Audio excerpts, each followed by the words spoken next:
สวัสดีค่ะชวนทำขนมนมเนยง่ายๆกับ Easy Food by ชยาค่ะคลิปนี้มาชวนทำคุกกี้เนยสดค่ะคุกกี้สูตรนี้มีความกรอบหอมเนยรสชาติหวานน้อยหากใครกำลังมองหาสูตรคุกกี้เพื่อจะทำแจกเป็นของขวัญวันคริสต์มาสหรือวันปีใหม่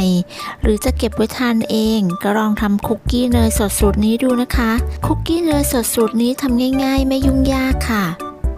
อัตราส่วนและปริมาณส่วนผสมกดดูได้ตามที่ลูกศรชี้เลยนะคะก่อนจะไปดูวิธีทำอย่าลืมกดติดตามกด Subscribe เพื่อเป็นกำลังใจให้กันด้วยค่ะเริ่มจากการตีเนยค่ะจะใช้เป็นเนยสดรสจืดนะคะเป็นเนยนิ่มที่ยังมีอุณหภูมิเย็นค่ะตีเนยให้อ่อนนุ่มด้วยสปีดความเร็วปานกลางค่ะใช้เวลาไม่นานนะคะตีแค่ให้เนยอ่อนนุ่มค่ะจากนั้นใช้ไม้พายปาดเนยค่ะต่อไปให้เราใส่น้ำตาลค่ะจะใช้เป็นน้ำตาลไอซิ่งนะคะ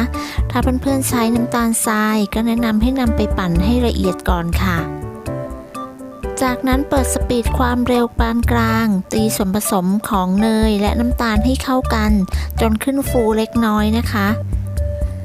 ตีแค่พอให้ขึ้นฟูเล็กน้อยนะคะไม่ต้องตีนานค่ะตีให้ส่วนผสมของเนยมีลักษณะเป็นครีมแบบนี้ค่ะจากนั้นไปเตรียมไข่ค่ะจะใช้เป็นไข่ไก่เบอร์2นะคะจำนวน1ฟองใส่กลิ่นวานิลาลงไปแล้วก็คนให้เข้ากันค่ะนำไข่ที่ได้เทใส่ในส่วนผสมครึ่งหนึ่งค่ะจากนั้นเปิดสปีดความเร็วปานกลางตีส่วนผสมให้เข้ากันค่ะใช้เวลาไม่นานนะคะแค่ตีให้เข้ากันก็พอค่ะเสร็จแล้วใส่ไข่ที่เหลือลงไปค่ะแล้วก็ตีด้วยความเร็วปานกลางเหมือนเดิมค่ะตีแค่พอให้ส่วนผสมเข้ากันค่ะ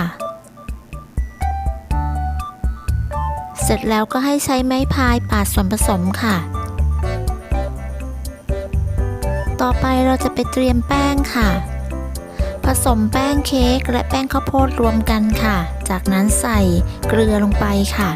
หากใครใช้เป็นเนยเค็มนะคะก็ไม่ต้องใส่เกลือหรือลดปริมาณเกลือค่ะตามรสชาติที่ชอบเลยนะคะคนส่วนผสมของแป้งให้เข้ากันจากนั้นนำแป้งครึ่งหนึ่งไปร่อนใส่ในส่วนผสมของเนยจะร่อนใส่ไปครึ่งหนึ่งก่อนนะคะ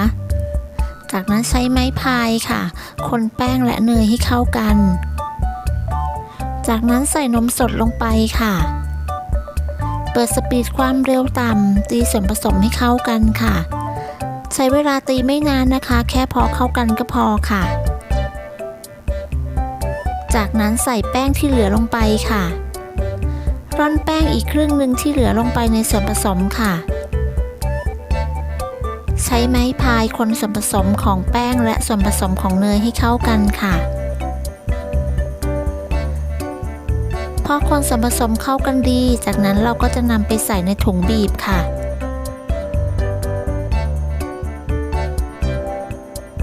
นำส่วนผสมที่ได้ไปใส่ในถุงบีบนะคะที่ใส่หัวบีบไว้แล้วเราก็นำไปบีบบนถาดที่เรารองด้วยกระดาษรองอบไว้ค่ะจะใช้เป็นหัวบีบ 2D นะคะท็อปปิ้งด้านบนด้วยมะละกออบแห้งนะคะหรือช็อกโกแลตชิพตามที่เราชอบเลยค่ะเสร็จแล้วก็นำเข้าอบได้เลยค่ะอบด้วยอุณหภูมิ160องศานะคะจะใช้เป็นไฟบนล่างแบบเปิดพัดลมค่ะใช้เวลาอยู่ที่ประมาณ 15-17 นาทีนะคะ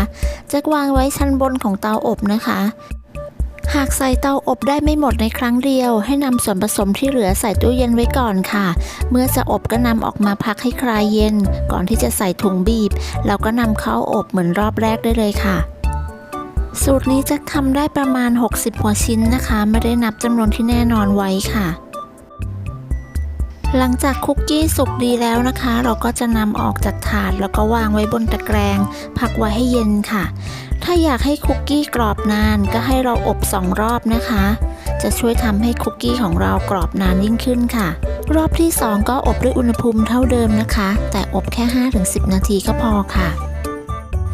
คุกกี้สูตรนี้มีความกรอบหอมเนยรสชาติหวานน้อยนะคะทำง่ายๆไม่ยุ่งยากค่ะนำไปใส่ถุงคุกกี้สวยๆซีนปากถุงและแพ็คใส่กล่องก็เพิ่มความสวยงามเพิ่มมูลค่าสามารถเป็นของขวัญของฝากได้อย่างน่ารักน่าชังเลยค่ะ ใส่ถุงแล้วก็ซีนปิดปากถุงแบบนี้ช่วยทำให้เก็บคุกกี้ได้นานอีกด้วยนะคะ หรือจะเก็บไว้ทานเองก็แนะนำให้นำไปใส่กล่องที่ปิดฝาได้สนิทนะคะ ก็สามารถเก็บไว้ได้นานเช่นกันค่ะ ใครชอบทานคุกกี้ก็ลองทำคุกกี้เนยสูตรนี้ดูนะคะ ได้ผลยังไงก็มาคอมเมนต์คุยกันค่ะ